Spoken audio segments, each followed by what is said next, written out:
Welcome, everyone, to the ComedySportz Podcast, starring your host, Christine Rollo Capriolo. And today, my very best friend, Mike the Mouth Kauth.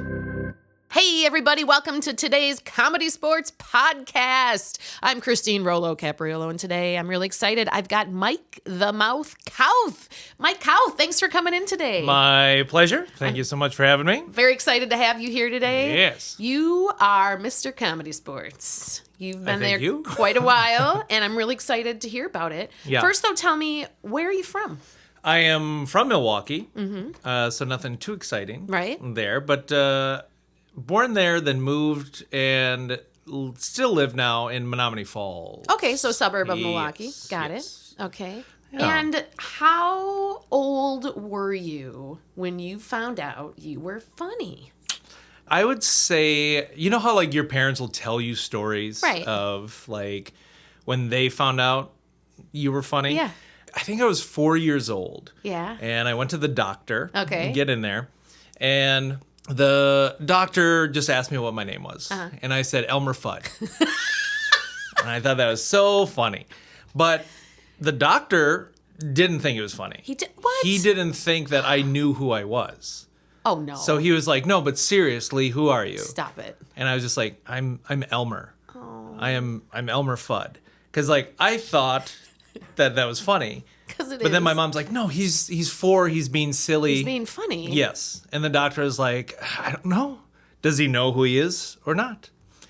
So that like sticks out in my head. Oh my God. At a very early age, I liked messing with adults. And that just kind of carried. Like Looney Tunes, Muppets were huge. Those are big for me. you. Yeah, yes. Yeah. So growing up, being over the top, being silly like that was something that I did from a very early age. My sister was a huge influence on me. She's 3 years older than me. Okay. So once I came along, she had someone to play with. And she had like a very active imagination. So she always had these ideas. I remember we would play Mother and Mother, which was Mother and Mother. Just two mothers, what they did in their day-to-day life. Oh. And then like I was like, well, I don't want to keep being a mom. So she's like, okay, well, we'll play Father and Father. It wasn't Mother-Father, no. but it was Mother-Mother yes. or Father-Father. But they did. So I remember playing Father and Father because we left the house. We walked outside like we were going to work. And then we just wrestled on the lawn because that's what dads do. They go off to work and they wrestle. Yeah. So when you were a kid, you were trying to be funny and silly and entertaining. Yes. What did you want to be when you grew up? Did you want to do that? I wanted to be involved in cartoons because I always liked watching what was on TV and then like trying to draw it later. And doing like storyboards. So my dad sold paper. So he would get like kind of older paper and just random bits of paper that he would bring home. And I would just constantly draw on them. And I would draw like, just like stories. And then I'd post them and I'd show my mom. Like she would have to sit there as I showed her like, and then this guy says this and this guy says that. So that's what I thought I was going to do. Okay. When I was little, I'm like, somehow I'm going to be involved in making cartoons. Yeah. Well, you are a fantastic artist. I was just sharing with Kyle, my wonderful sound guy and all-around amazing person with my podcast. Kyle. Very good. Yes. I was just telling him right before we started recording that you are an amazing artist. And I remember doing shows with you, and you'll take the paper on the sidelines where we write down suggestions, and you'll draw whoever's on stage really quickly in a cartoon-like form. And I'm an artist and an art teacher. I can't draw that way. I'm envious of it. I love it. I thank you. I think it's fantastic. So you were hoping for that in your career. Yes. Okay. Yeah, but I never because I never had any, I took like art classes. Okay. But outside of that in high school, I didn't have any like other training. Okay. So it was all just kind of like what I saw. And unfortunately, like I can't draw realistic things. Okay. I struggle to draw like any sort, even a cartoon car. Yeah. I can't quite get. Because I only wanted to draw the things I liked to draw. Yeah. So I always just focused in on that. And the so people. And the people. Yeah. Animals and people were the big things that I liked. Now, drawing. you went to UWM for a bit. What did you study there? Were you studying art? I didn't go to UWM. Oh, I thought you did. I'm sorry. No, that's okay. I went to UW Waukesha for a little bit and just general studies there. But at that time, I didn't think, like, I graduated high school and I thought, okay, I'm not going to go to college. Yeah. I'm going to explore something else, find something. And that summer, like, I didn't. Yeah. So my mom was, encouraging me to further my education. If I didn't know what I was going to do, might as well do that. So I said, yep, okay. And I went to UW Waukesha, but it was just general studies. Okay. Nothing really grabbed me. So then I took time to, like, start working. I was doing ComedySportz at that time. And I was doing a couple other, like, odd jobs here and there. Then I was like, well, I'm going to go for TV and video production at MATC. Mm-hmm. So I went there, and they have a great program. Mm-hmm. At the age that I was at, I bumped heads with people who were, like, in charge. Yeah. Because I wanted to make funny things. Sure. And I did make funny things. Yeah. And they're like, well, there'll be time to... and it wasn't on purpose. It wasn't meant to be rude. It was meant to, like, try and steer me down the right path. But I was told, like, there'll be time to be creative later. Huh. And I didn't take well to that. Right. I was like, nah, I'm going to be creative now. I'm going to do it now. Yeah. So I always found a way to do the assignment, but in my own sort of kind of tweaked way a little bit. In the Mike Kauth way. Yes. Yeah. Well, now back up. You said you were already doing ComedySportz. How did you come to ComedySportz? How did you hear about it? How did this happen for you? I had seen one show before I took classes. Okay. I'd seen a show when I was 16 years old, I believe. A family that was friends with my family. Mm-hmm. We all got together and we went out to dinner at Brett Favre's Steakhouse. All right. When that existed. When that was there. Yeah. And the night was like, I think we were going to the 10 o'clock. No, it probably was the 7:30 show. And so we had dinner beforehand. Then we went to there. But while we were in the restaurant, I just coincidentally, Kurt Scholler was there. Okay. Right? So he's my ComedySportz improv crush. He's amazing. Oh, he's amazing. Yes, yeah. He's amazing. And my first interaction without knowing who he was, I just saw him and he had like a ComedySportz shirt on, I believe. And the dad of the other family like stopped and he's like, hey, we're going there. We're going there, And he's like, oh, and he comes up to the table and he shows us like kind of this magic trick with these wine corks. Like he has them and he does this flipping thing with them. And he's like, if you show me after the show, if you can figure out how to do this, let me know. And he was just very like engaging and very nice. Yes. And it's like, wow. So we go there. Who's that guy? And the dad of the other family like figured it out how to do it. Okay. So he's like after the show running over to him like, hey. So that was like the first show that I saw. And I didn't know what improv was. I knew nothing. I just like watched this show happen in front of me. And now, was this on Jefferson or was this? This was on Jefferson. Okay. Yeah. And just loved it, but then didn't think about it like for, I guess, a year because I was, 16 then? So when I was 17, I was working at a pharmacy and I enjoyed that, going to high school. And I was doing a media studies program. And I really liked creating and stuff. And I thought, like, man, I wish there was another outlet that would allow me to perform. And I was like, oh, yeah, that ComedySportz place. So I just pulled out the phone book when I got home and just called them up. And I was like, hey, how do I get to work there? Yeah. And they're like, oh, like wait staff? And I was like, no, I like want to be one of the people on stage. Yeah. And just coincidentally, John Plesnick, who was the 101 teacher for my experience, like he was like in the office. And they're like, oh, we actually have the teacher here. So they just handed him the phone, And he's like, oh, hey, what's up? And I was like, oh, I'd like to take the class. Yeah. I'm 17 right now. I'm about to turn 18. Yeah. And he's like, and it just so happened, like, what was it? Like the day after the class was my birthday. Okay. So they're like, that's fine. Just So you didn't start in high school league. You just went right to the workshops. Correct. Okay. Yeah. Okay. So that was it. And it was about, just coincidentally, it was starting up in a week. Okay. So I happened to call. They're like, yep, come in next week. Nice. Bring a check and you're in. Yeah. And that's what happened. Like I just showed up and just started learning. Like I said, John Plesnick was my 101 teacher and just very like supportive and laid back.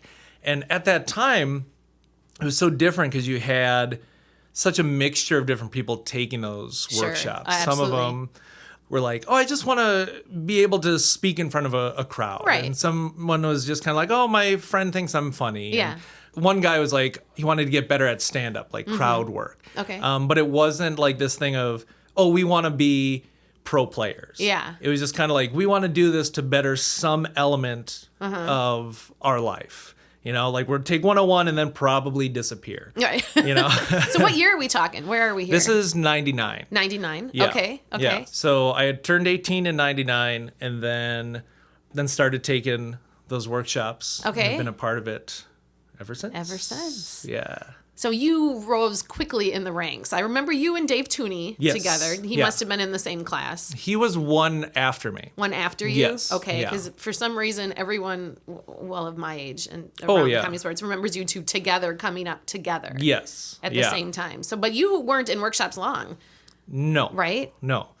By 2000, I had played a show. Okay. And back then, you used to do a certain set shows for free. Right, like 6 shows before you got paid. Yeah. I remember. So those 6 shows probably lasted like a year. You know, They stretched that out for you, okay? Yeah. But like at that time, like Steve Scholler, who was phenomenal for me. Absolutely. Just phenomenal in general, but like just really took me under his wing and showed me like a lot of elements to what ComedySportz is, what it could be for me. Yeah. And he like moved me to the level 3 because there was beginner, intermediate, and advanced. Right. So he was like, I want you to go to advanced. Yeah. Like maybe after one session with him. Yeah. And he's like, I want you to go to advanced, but I want you to also come to intermediate. So I was getting like 2 times a week I was going to rehearsals and practices and learning. So you had John Plesnick in your beginner. Correct. Steve Scholler in advanced. Who was your intermediate? Initially, it was Dylan Bolin. Okay. Which is excellent. And then Eric Price took over for him. Okay. Those guys. Okay. Great. So then after that, like there was a period of time where like Dave Tooney, myself, Matt Garnis, we were in that advanced level. Yeah. And like Eric very nicely was just like, okay, you guys need to stop coming now. You know? Because we were playing on the weekends and we were doing remotes here and there. And I think the breaking point was we did this show where it was like the 3 ref show. Like Matt Tooney and I thought of this beforehand. Okay. We're like, what would be fun is if like Matt comes out as ref. Yeah. And then I'm sitting there and I kind of start heckling him a little bit. Being kind of like, like I could do what you're doing. Okay. He's like, are you sure? And I think so. And he's like, well, does anyone here else think that they can ref? And then Tooney, who's been quiet the whole time, he just pops up. And you guys are in the audience. You're not on the... Yes. Okay. Yeah, Dave and I are in the audience. And Dave's like, yeah, I'll do it. And he just takes off his shirt and he's wearing a ref shirt and the whistle. I love it. And then he starts in on the ref spiel and Matt's like, oh, you're pretty good. I was like, well, I wanted to do it. And they're like, get up here. So the 3 of us start reffing the show. And the problem is then that became the focus, you know? And it was just kind of like... That's not ideal, right? Right. For the comedy store. So it was just like that thing of like we were at a point where now we were like experimenting with the format almost too much, where it's like, okay, like do that elsewhere. Well, people are still training to learn. Yeah. Like there's ComedySportz that has its format. Yes. But you've always been willing to push it and learn more and play more. So what other kinds of shows, like you were doing a show, forgive me, in my you are forgiven. Poor research here. I can't remember the name of it, but you did wonderful videos with it. You had the film of like you guys doing the Wonder Years theme song beforehand. Oh, and that was that was the Gentleman's Hour. The Gentleman's Hour. Yes. So you've done lots of other improv, but also written as well. So talk about some of your other. I mean, ComedySportz got you in it, right? I mean, you're in the door. You're doing. You're taking classes, and suddenly you're like, don't go to class anymore. You're doing shows. You're doing remotes, but then you just kept pushing the format and played with other things. Talk about some of your other shows you've done. There was early on, like after Dave Tooney and I started with ComedySportz, and we were lucky enough where they were moving us ahead and giving us shows. We thought like we want to keep learning. Yeah. So Dave and I, we went down to Chicago. Okay. And we went through, at the time it was called Improv Olympic now. Yeah, you're doing IO, right? Yeah. Yes. And we went through the workshops there, and we were lucky enough where they were like, we want to put you guys on a house team. We want you guys to perform here at the theater. And we were like ecstatic about that. Yeah. And there were like amazing teachers down there. It's, there's the short form and the long form. Right. And both to me are so rewarding, and like they're the same, but they're so different. Yeah. And so it was like exploring this whole new world, but yet I knew the rules and I knew like the elements of support and all this. So that was really fun. And we did that we went through the classes for a year, and then I think for like a little over a year, our team existed. It was Children of God, and there was some really fun, I remember the name. Wonderful people. Yeah. And then we broke apart. Sure. And at that point, Dave I think he was just starting to do the midnight show. Okay. I think he had just been like the newest member of that. And I would guest with them every once in a while, and that's really fun. But I was looking to do something different. Sure. So a couple guys that I had gone up through the workshops with were Patrick Schmitz, who's kind of a local performer, playwright, and Tyler Kroll, who mainly did stand-up and some improv. And we always had like a good chemistry, and we were like, let's get together, let's start writing, let's start doing video, because they used to make video in high school, and I used to make video in high school. Yeah. So it was like, okay, we know how to edit, we know how to like tell these stories. So we just started building the sketches, and Johnny Beaner, another local comedian, got on board, and we all just like fit really well. Yeah. And for like 5 or 6 years, that's what we did. Sure. So there was ComedySportz, and then there was also the Gentleman's Hour for me. Yeah. Yeah. And that was really just a great time of creativity in my life. Absolutely. Yeah. And you've continued that as you did go to LA for a brief period. I did. Yeah. And came back. Yeah. That was really fun, because that was, you get to a point where you want to try something even more, like just keep, growing and learning and everything. So I went out there and I learned at the UCB theater. Okay. And that was excellent. And I got to play with Old Milwaukee while I was out there, which is Kurt Scholler, Eric Price, Peter Alberts, Tom Clark, Dave Tooney. Yes. And Brian Allman. So a bunch of people that did ComedySportz Milwaukee who have since moved to LA are doing Old Milwaukee out there. Yeah. And that's just a wonderful, Island of Misfit Toys kind of a thing. Well, LA is like a little Milwaukee in the improv, scene part of it, right? Definitely.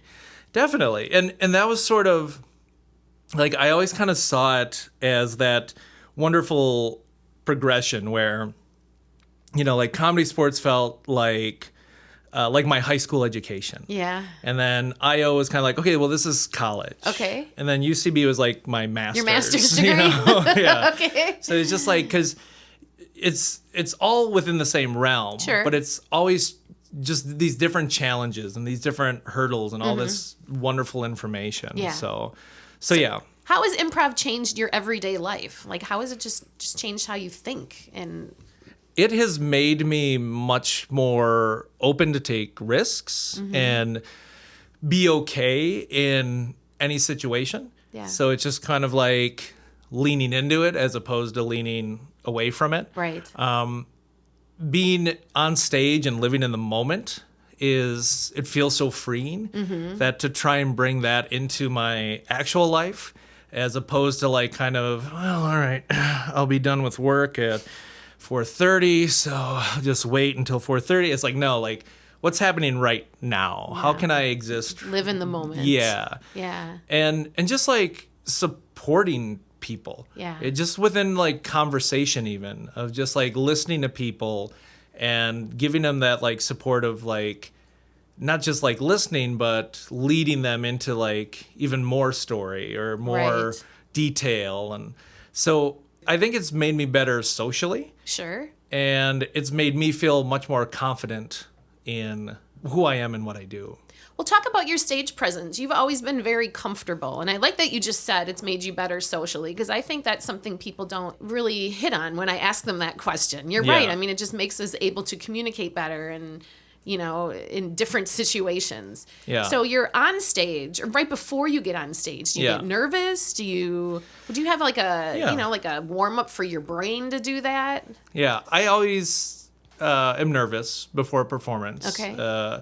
No matter what it is. Yeah. And I'm trying to think where I heard it. Maybe Eric Price mentioned it to me of just like, it'll be more nerve-wracking when you're not nervous, before a show. Like you want to be able to use those nerves and that kind of, because it's like you're nervous, but it's also mixed with a level of like excitement to kind of get out there. Yeah. And once you do it a lot, like you start feeling more comfortable on stage, which is kind of an odd element to it, yes.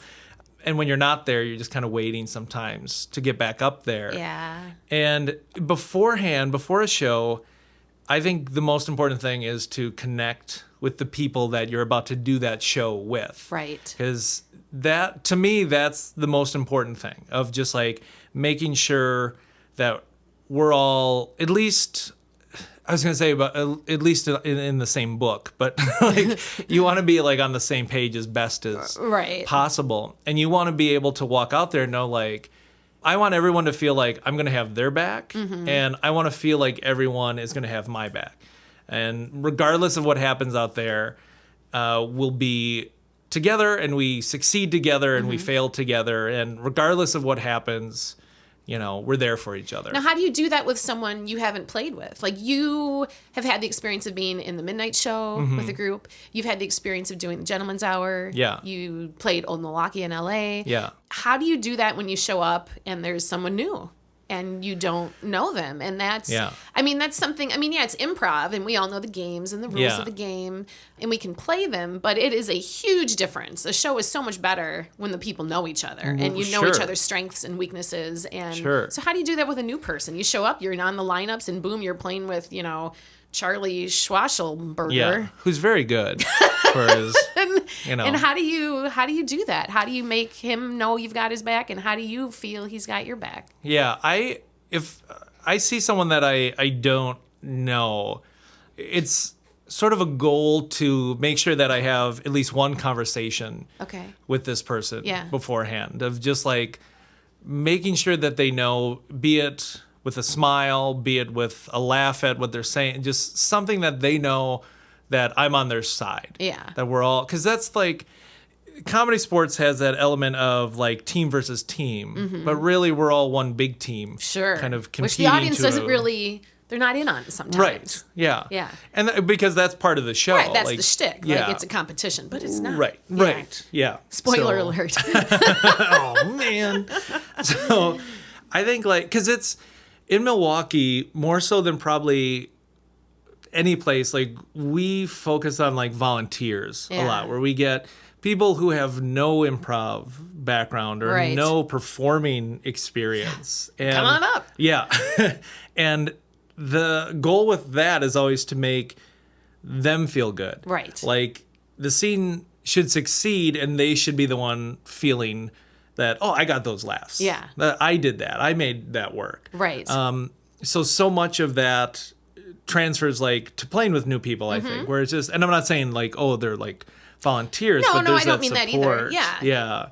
Yeah, because you want to feel that connection with someone when you're on stage. Yes. Yeah. And it's like, it's a big deal when, like for anybody to get on stage, because so many people have no desire to do it. Right. And that's one thing, like, I think it's important for like anyone to remember, but especially when you first start out, it's like, you're the professional here. You're the one performing. Like you're doing it. You know what to do. The audience is just sitting there waiting to see what happens. So there's no right or wrong in those moments. It's like whatever you give them is the right thing. Yeah. And how do you get an audience on your side? We've played for rough crowds before. True. How do you pull them in? How do you make them know this is it? This is going to be awesome?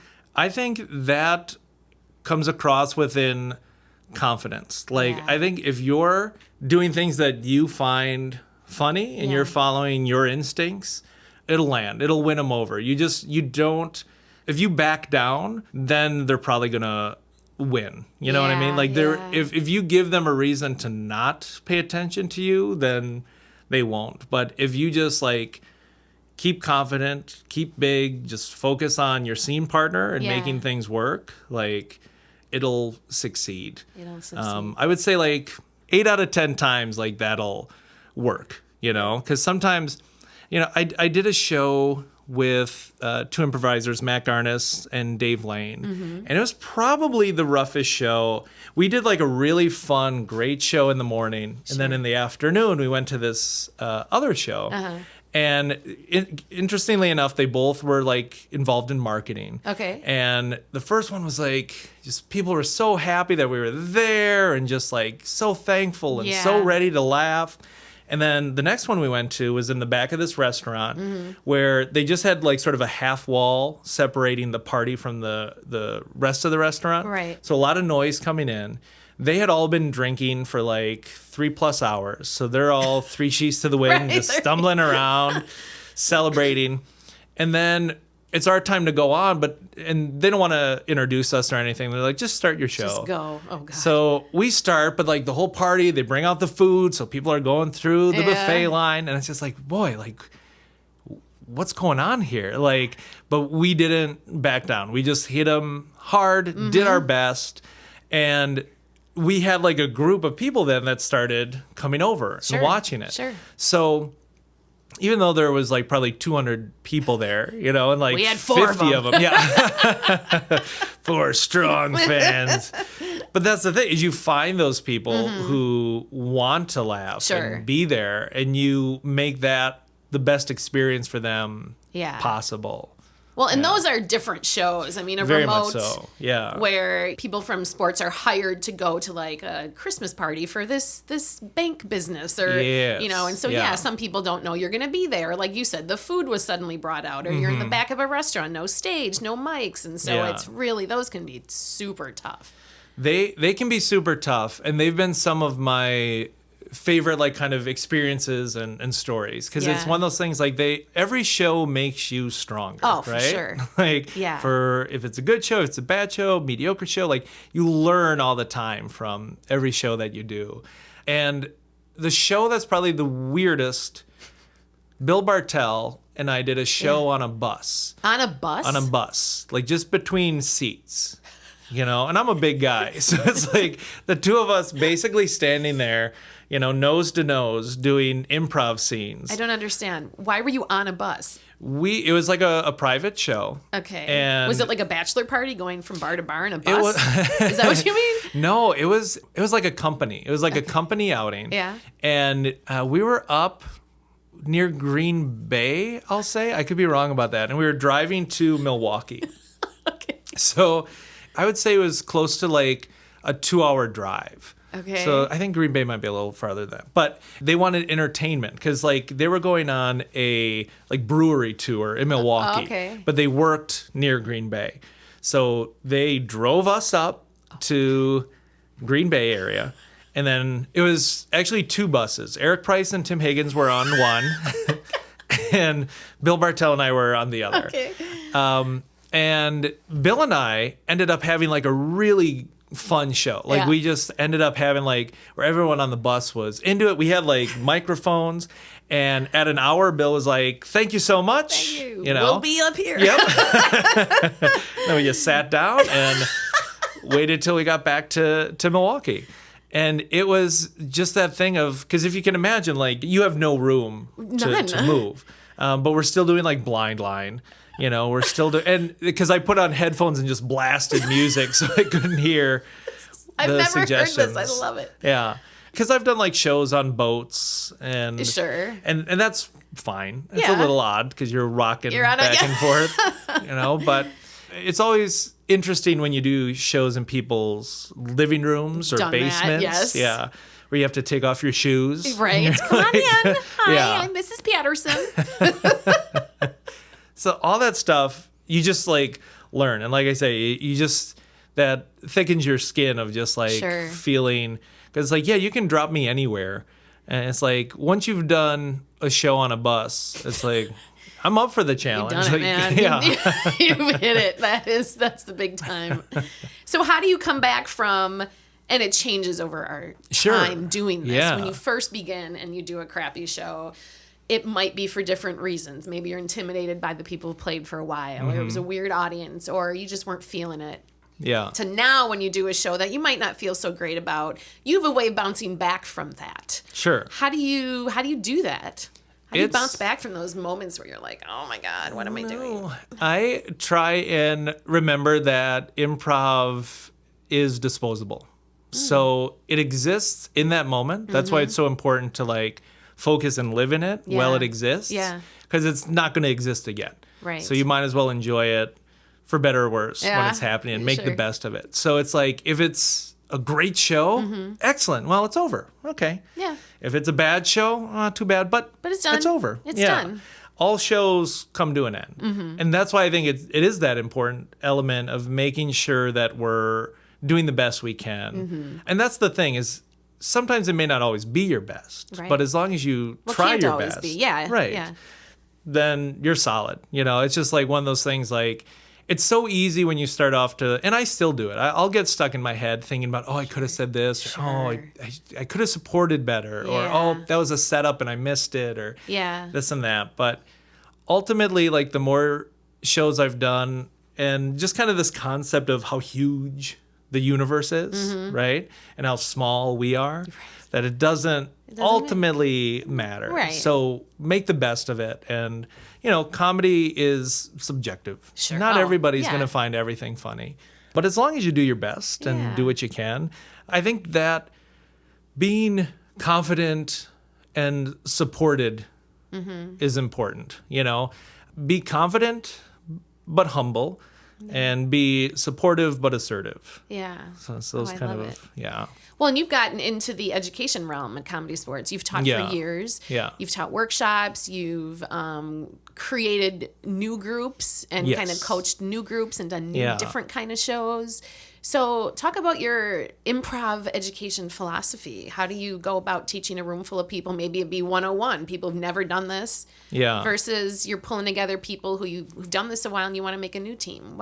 Talk about your philosophy on this, education and improv. So much of it stems to like how, like, if we're talking like 101 or like high school leagues, the most important thing is building a safe environment where you can be creative, where you can feel free to like try something, and it's okay if it fails. And that was something early on when I was in the advanced class.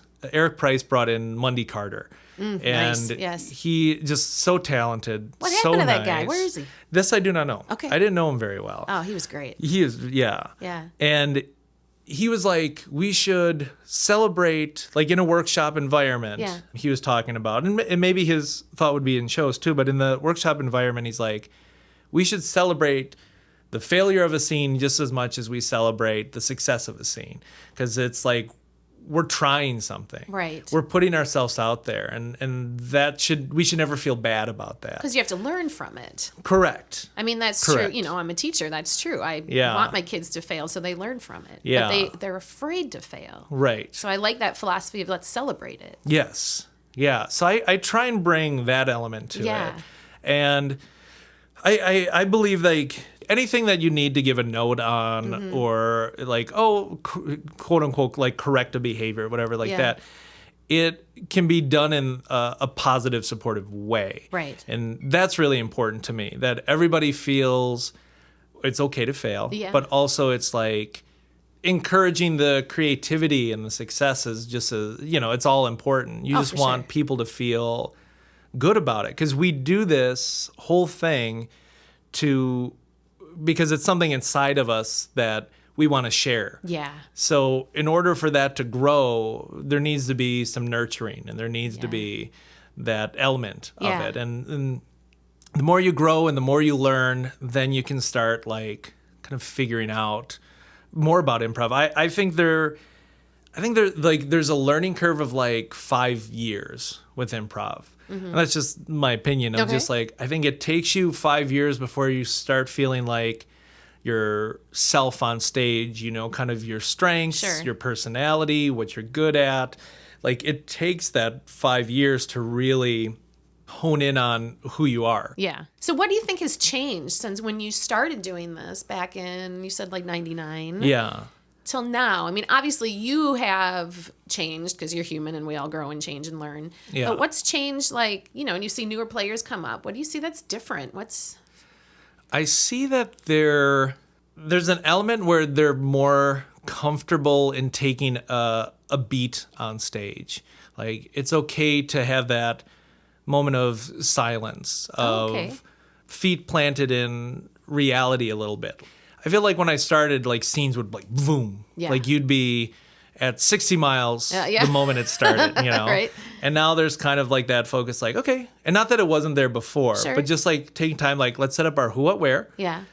Figure out our characters and jump into the game. Yeah. And I think that's just, like, as we evolve and, like, away from, you know, joke per second. Yeah. Where it's just kind of like, no, we can build to those bigger laughs.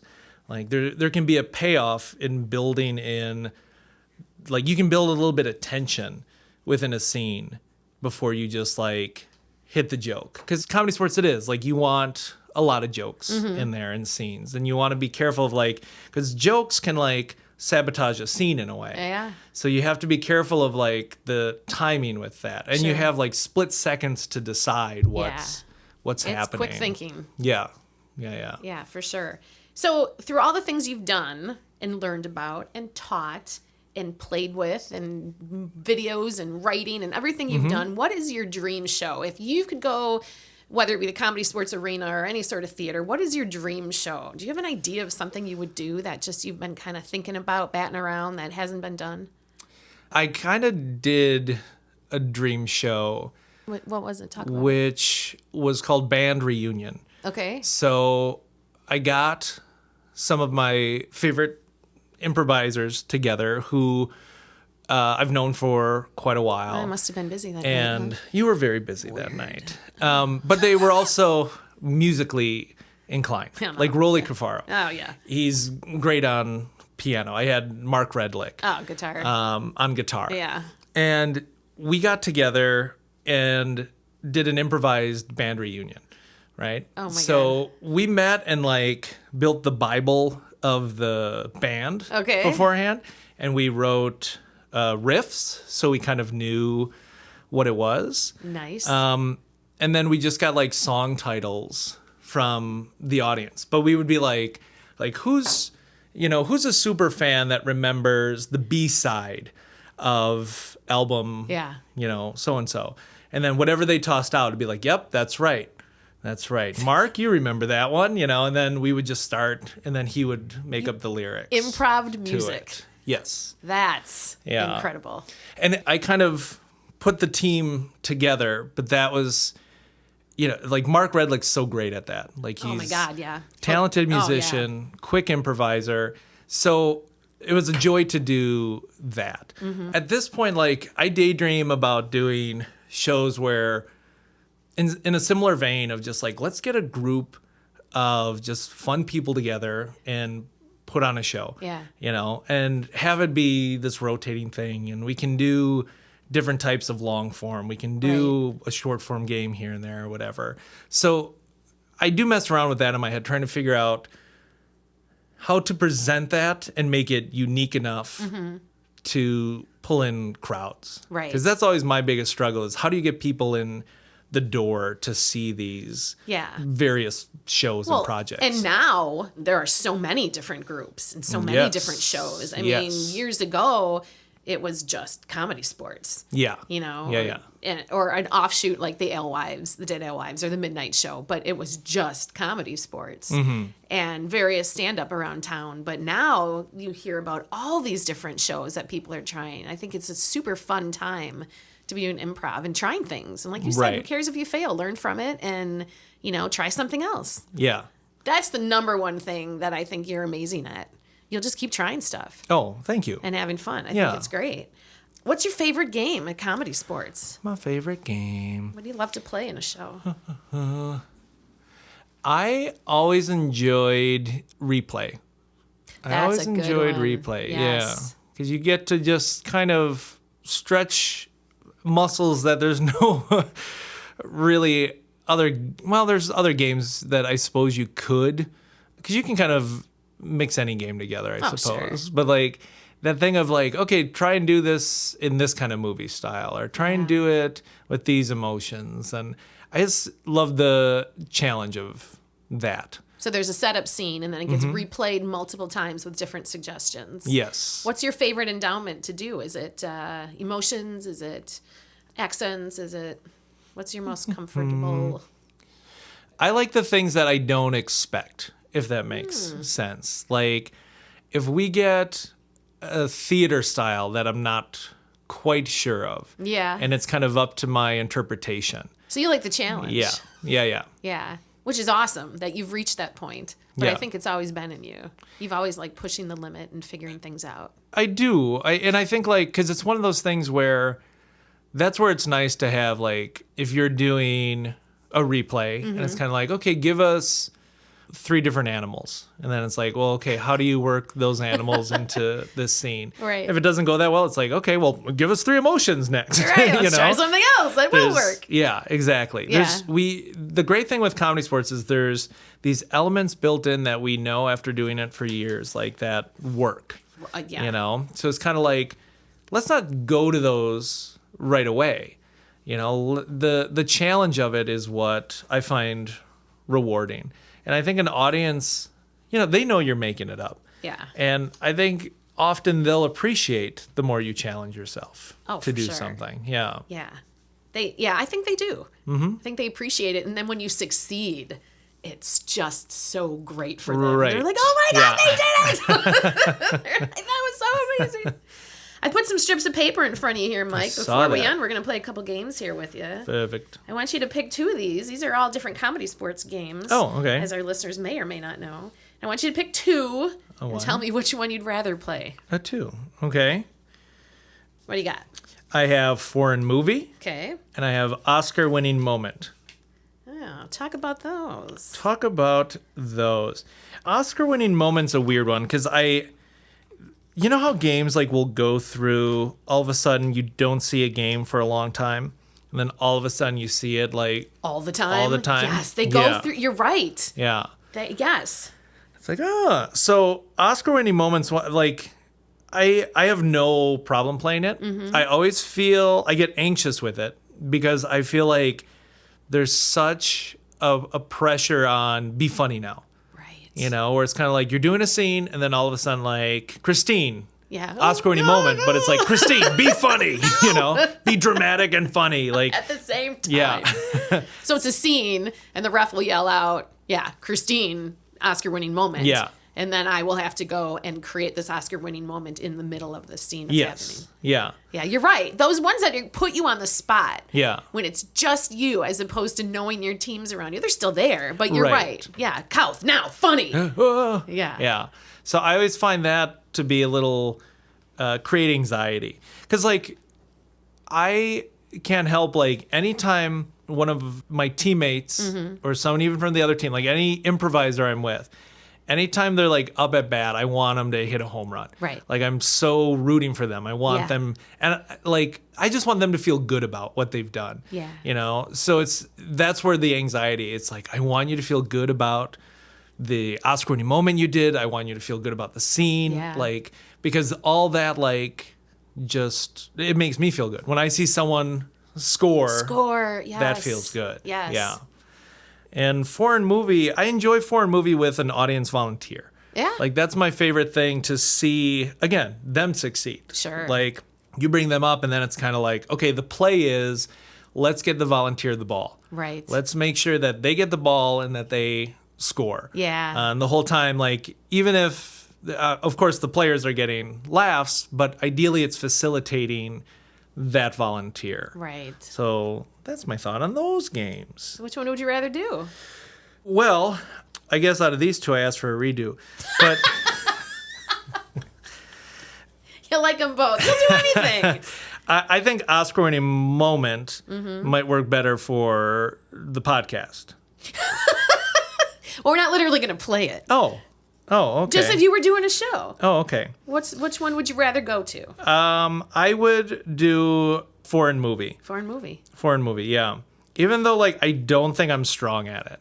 I think I'm very much a utility player in this game. Okay. Like, I feel like I'll push story and plot. Yeah. And set up if I'm translating for the volunteer, I'm going to set them up to do things that'll get laughs. That'll get laughs. But yeah, You're very good support on stage. You're one of my favorite people to play with because you're calm, you're supportive, and you want everyone to succeed. You want everyone to hit that home run. I think that's great. Mike the Mouth Kauth. Where did the mouth come from? Yes. So when I first started and they asked me for a nickname, I wrote down Banana Seat. Banana Seat. So I was Mike Banana Seat Kauth, right? You just pulled it out of the air. Yeah. Okay. And I was just like, all right, I don't know. Because I hadn't put any thought into it. Mm-hmm. And I honestly, they may have said it way back, but Angelo Farina made up that nickname. He was just like, no, Mike the Mouth Kauth. No, it's not Banana Seat. Not good the enough. mouth. He was just like, that has a good ring to it. I was like, great.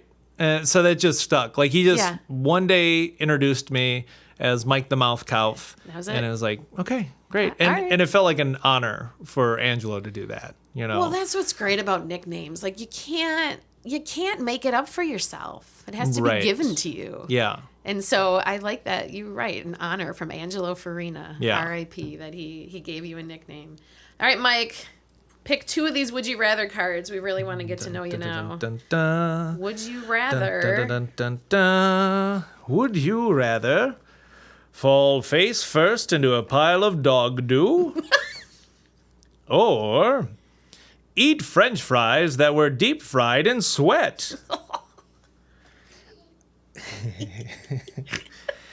I guess I don't know whose sweat it is, but I wouldn't know, so I would probably just eat the French fries. You'd eat the fries, huh? Yeah. Sweat and all. Yeah, I don't want to fall face first into a pile of dog doo.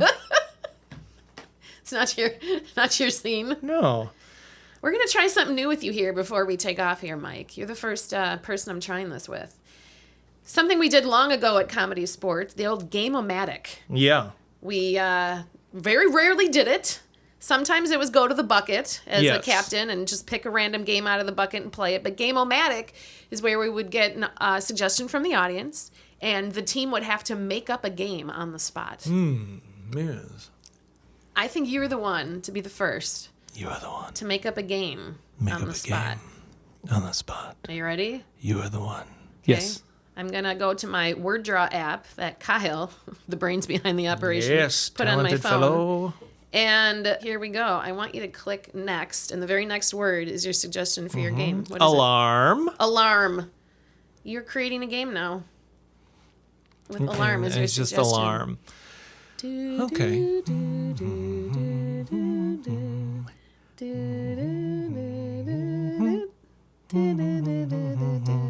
I know it already.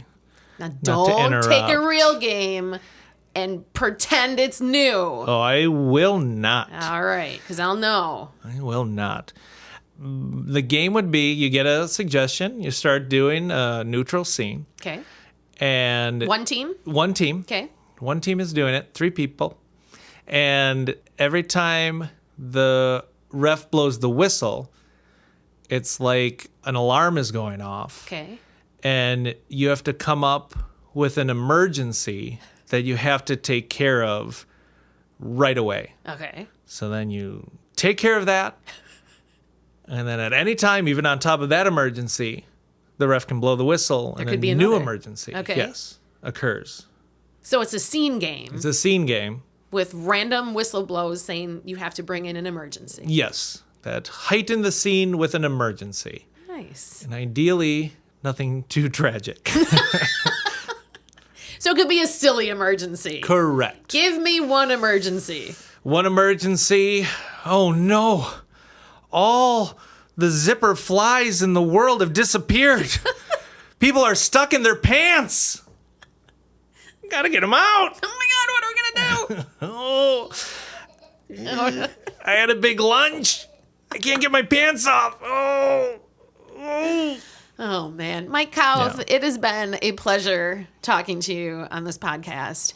You continue to amaze me. You're a phenomenal performer, a great educator. You're a great thinker, and I appreciate your time. Well, I thank you. And I haven't played with you very recently. I know. But I've adored every time we've gotten to play together. Oh, thanks. You are a clever improviser, a fun improviser, a physical improviser that you can get laughs just as much verbally as you can with just making a face. I do some faces. Thank you. Excellent. And I hope we get to play together very soon. Thanks. Me too, Mike. Thanks for coming. Thanks, everybody. See you next time. Bye.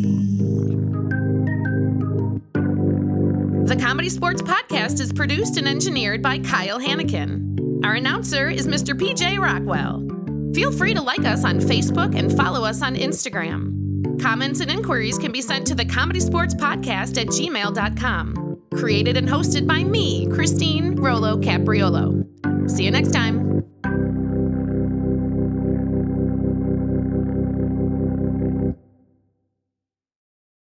The ComedySportz Podcast is an independent production made by CSz players.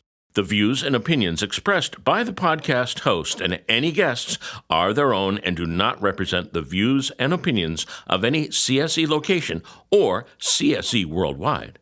Vocabulary used by the host and guests is not necessarily representative of the CSz brand.